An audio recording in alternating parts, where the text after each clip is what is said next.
Back in Formula One after missing the last 5 GPs of the season, Daniel Ricciardo admitted that the recovery period was much more complicated than he imagined, as initially, the first tests showed that the wrist fracture was a simple injury. Only after surgery did the Australian learn that it would take much longer to return to the track.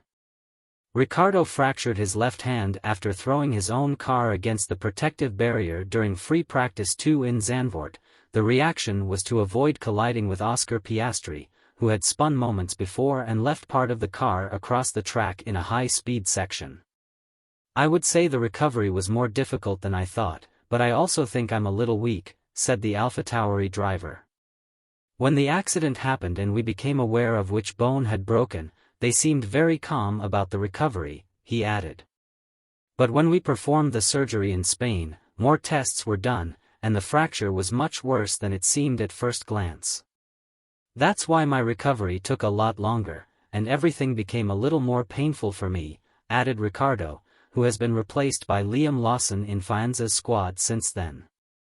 Ricciardo, who dreams of returning to drive for Red Bull again, had little time since his return to Formula One this season to show that he can deliver good results. The Australian only competed in 2 races until the accident in the Dutch Grand Prix, also hindering a more accurate assessment of Red Bull about his real performance. The Italian press even states that Ricciardo could be called upon at the end of the year to replace Sergio Perez, although both Christian Horner and the Mexican driver himself assure that the current contract will be fulfilled until the end of 2024. Do you believe that Ricciardo's accident could affect the Australian's performance for the rest of the season?